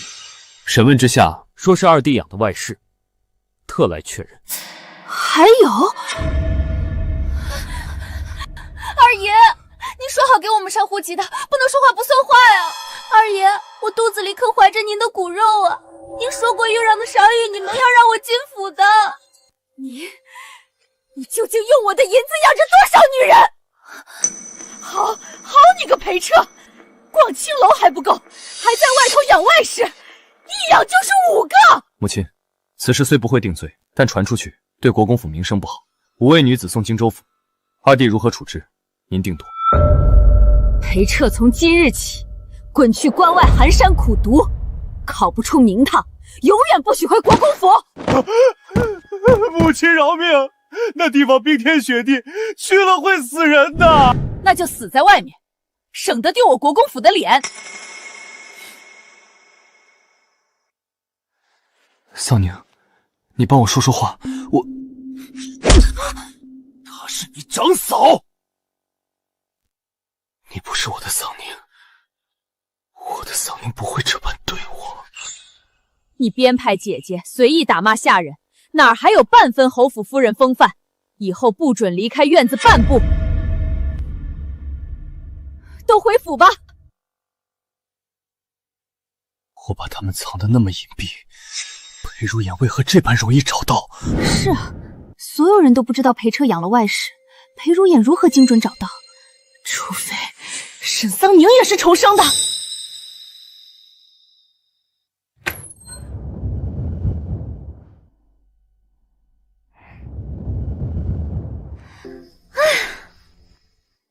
爽！日后若还要试衣，就交给丫鬟和绵绵吧，他们都没常客，不会有人吃醋。就穿这一次。况且我和绵绵想的一样，女子穿什么衣裳本就不该受束缚。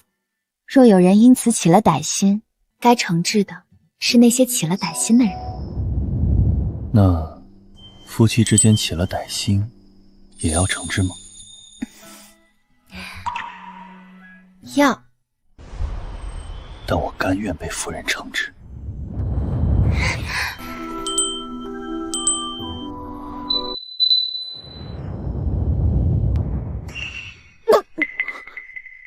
怎么了？不舒服？突然有点反胃。来人，请郎中。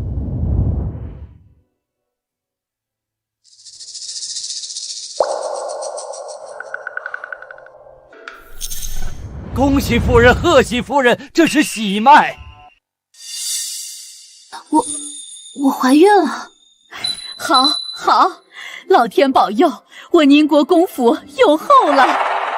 这个贱人居然有些身孕了，不行，绝对不能让她生下子嗣，否则这爵位就轮不到裴彻了。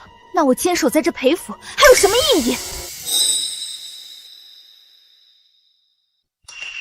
世子，有人在城外发现了公主的消息，圣上有令，需即刻出城。去吧，正事要紧，我能照顾好自己。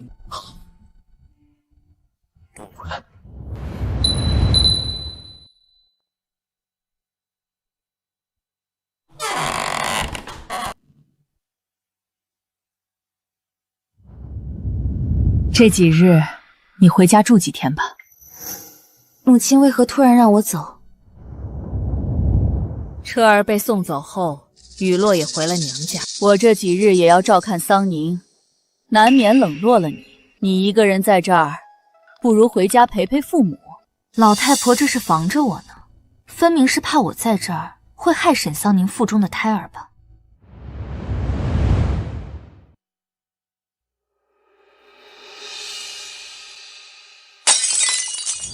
欺人太甚，哪有把儿子赶走再把儿媳赶回家的道理？我女儿哪里比不上那个贱人？现在最要紧的是绝不能让沈桑宁的孩子承袭爵位。若他得了侯府，我往后的日子还怎么过？我倒是有个主意。什么主意？前日我听你父亲说，皇上正在寻找丢失多年的公主。娘，不可！且不说我是父亲的女儿，冒充公主可是死罪啊！怕什么？若你能继承侯府硕大家财，你父亲定会同意的。况且你若当了公主，他还能升官进爵呢。娘打算怎么做？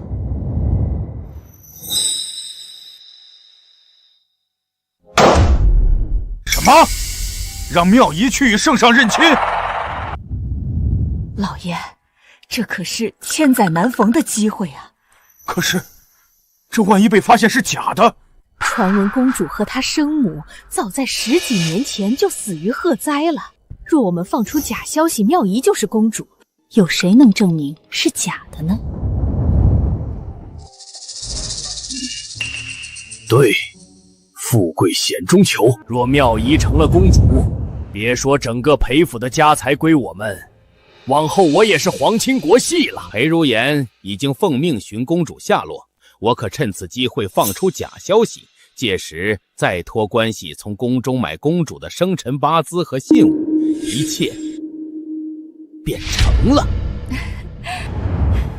爹娘，可沈桑宁知道我所有的事，就算我认了公主身份，他也会想办法拆穿我。当我沈家前程，那就让他永远开不了嘴。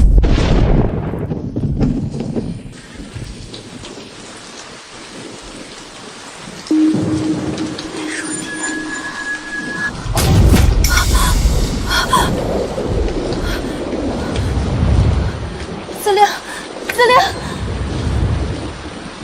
小姐，怎么了？什么时辰了？子时了。子时？不是说好子时前回来吗？今天是什么日子了？15。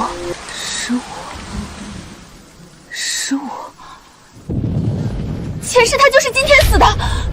小姐要做什么？你还有身孕，不要乱动啊！这一世许多事情改变了，那是不是他的命运也……夫人，世子在城中街道中了埋伏，生死未卜。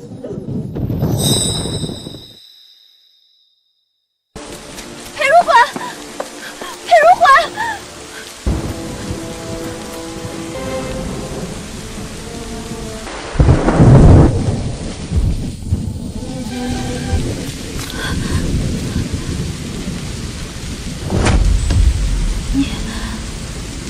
你不是裴如贤。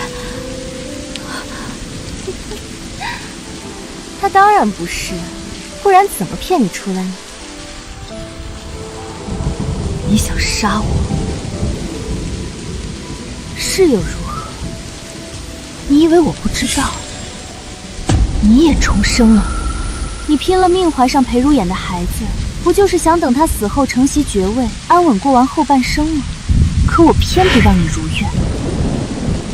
沈媚仪，从小到大父亲都偏心你，上辈子你要换亲便换亲，这辈子嫁给裴太公也是你选的，你还有什么不满足？我就是不满足，凭什么你是嫡，我是庶？即便我姨娘上位，仍旧摆脱不了庶女身份被人嘲笑。前世我好不容易嫁给世子，偏偏碰都不碰我，无论我如何努力也得不到他一丝怜爱，而你呢？凭什么？所以你不惜铤而走险也要杀我，你以为你杀得了我吗？死到临头还嘴硬，快立即杀了他！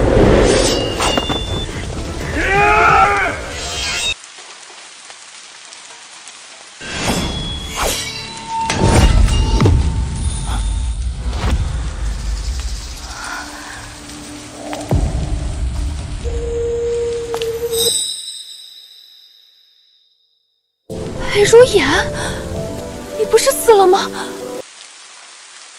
你是人是鬼？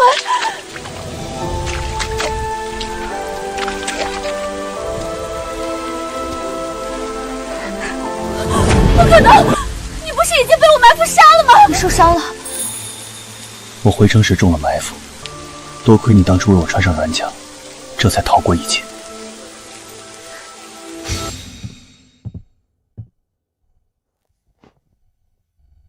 这是圣上命你查案，你出门在外甚是凶险，穿上这个稳妥些。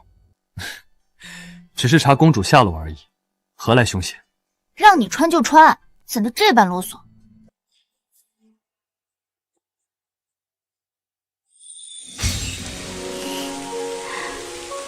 他逃过此劫，应该不会再死了吧？自己受伤怎么还跑过来？就不怕也是埋伏？我知道，知道你还来？你是我妻子，是我孩子的母亲。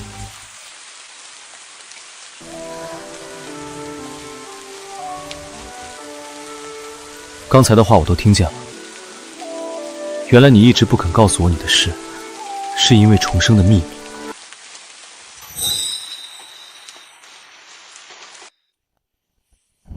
他听到了。你要孩子，是为了爵位。无碍，我不怨你。重生也好，今世也罢，你总归是我的妻子。孩子可好？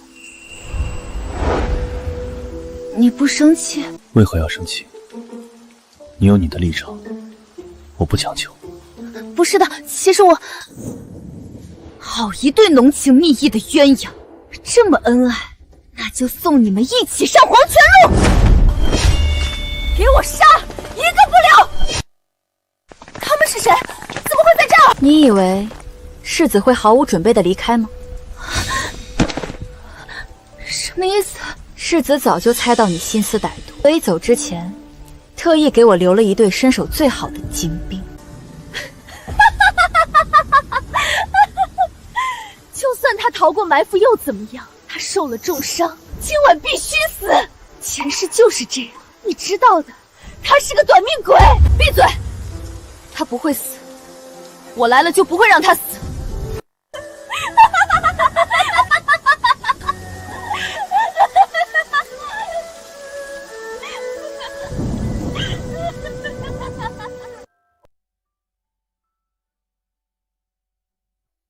是他。你受伤了。别动，躺着。你怎么样了？无碍，倒是你忽然昏迷不醒，吓得所有人不敢合眼。怎么又哭了？大夫说了，没伤及要害。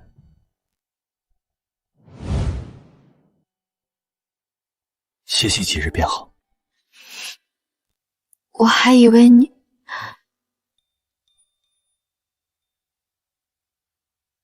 夫人不是说了，你来了，定会让我活下去。这都是唬沈妙仪的，我怕你真的死了。桑宁，可是在说你心里有我。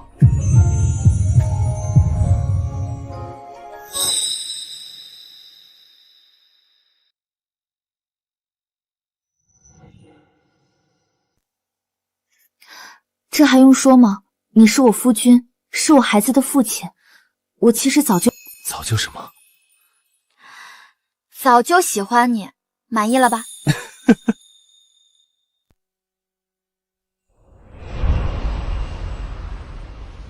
桑宁，你别耽误我顾虑，我都懂。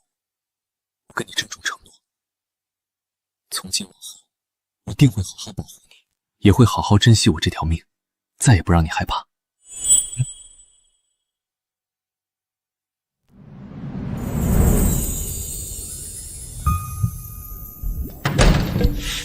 裴世子，圣上手谕，即刻释放公主沈妙仪。沈妙仪是公主？圣旨何在？妙仪乃朕失散多年的公主，着国公府即刻释放，若有半分怠慢，以藐视皇亲罪抄家问斩。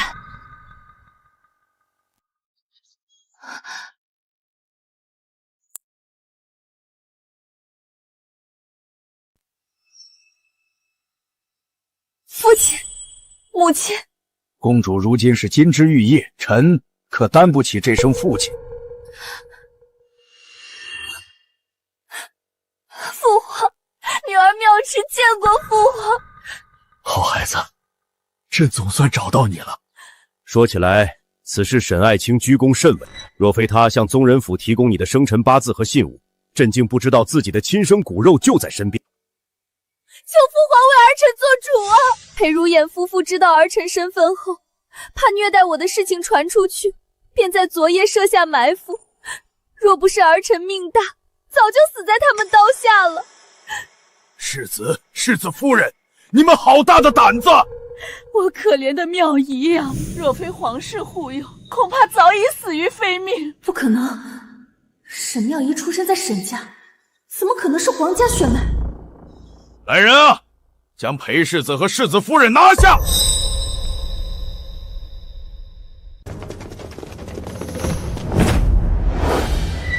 公主不在朕身边长大，本就委屈了她。如今有人胆敢谋害公主，朕岂能轻饶？妙仪，你想如何处置他们？本公主受的委屈，自然要千倍万倍讨回来。来人，先把她肚子里的孽种给我打烂！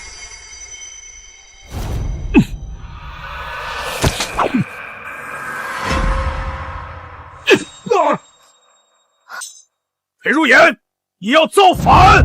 圣上偏听偏信，还要当面对臣的妻子用刑，臣反了又如何？好一个反了又如何？来人，裴世子谋逆造反，格杀勿滥！慢着，圣上，臣女有话要说，敢问圣上，如何断定沈妙仪就是公主？这是妙仪公主的生辰八字和信物。说来也巧，10年前臣南下赈灾，路遇一对快要饿死的母女，臣喂了他们一些水后，妇人不幸离世。临终前，妇人托付幼女给微臣。这些年，那幼女一直养在我沈府，取名妙仪。如今得知圣上寻人，才清楚她便是圣人骨血呀！苍天有眼，圣人恩德深厚，这才让您与妙仪公主复得相见。这玉坠正是朕当年送给妙仪母亲的定情信物，宋强才是。这是我母亲死前留给我的，好看吧？陛下，它是假的，我知道真的公主在何处。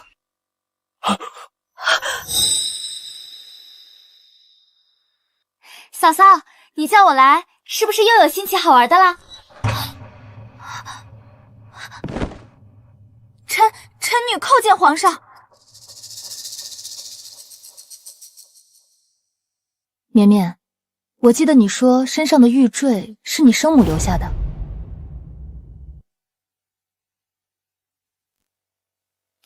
陛下对比2块玉坠，便清楚孰真孰假了。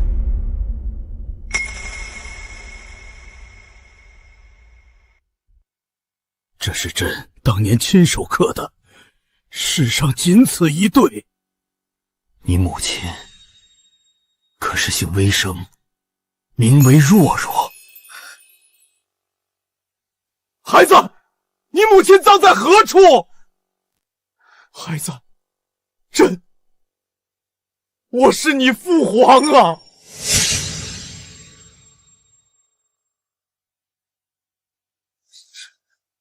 你们好大的胆子，竟然敢戏弄朕！你如何知道沈家那块玉坠是假的？沈家提供的玉坠明显不是旧物，质地也非上乘。而绵绵身上的玉坠我曾见过，不论其雕工还是花纹，皆出自御用工匠之手。娘子果真聪明。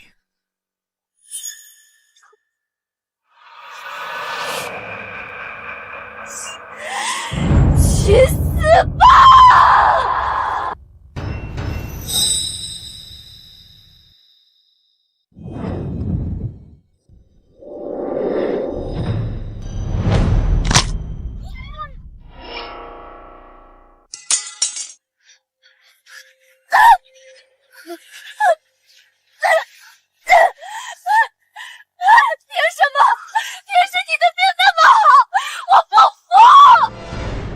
传朕旨意，沈毅和柳氏欺君罔上，就地正法。皇上饶命啊！皇上饶命啊！妙仪同流合污，打入天牢，择日严审。皇上饶命啊！皇上饶命啊！皇上饶命啊！皇上饶命！笑什么笑？你刚才拔刀造反之事，朕还没追究。不过，裴爱卿为朕找回公主，此事将功抵过了。多谢陛下，陛下英明。世子夫人聪慧过人，听说还与朕的公主合伙做买卖。公主才思敏捷，与公主合伙是臣妇的荣幸。你就别拍马屁了，你们夫妇罢了。今日你们立下大功，朕便加赏裴爱卿为1等国公，世子夫人为1品诰命夫人，如何？谢皇上，万岁万岁万万岁！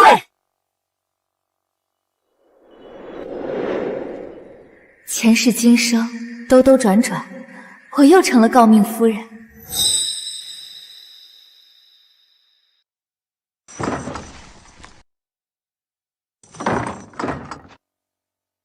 怎么，来看我笑话吗？是啊，你少得意，你能得到这一切不过是命好罢了。若没有旁人帮你，现在在牢里的人就是你。我的命是我一寸一寸挣来的，而你无论前世还是今生，都把心思用在了算计我、害我上，却没为自己活过一天，这才是你这辈子最大的笑话。你胡说！我也曾想开铺子，是你摆了我一道，害我钱财散尽。我也曾想给裴彻打通官路，但偏偏他不争气。我还想当公主，可根本就是假的。天道不公，我能怎么办？你开铺子的方法是试图断我的路，给裴楚打通官路，却只是给钱而已。至于公主，我前世也不认识她，不照样把日子过好了？雨落都活得比你清醒，你还不知道吧？你入狱后，她卷走你所有的钱财，带着她姨娘和弟弟远走高飞了。那个贱人，你们都不得好死，都不得好死，都不得好死！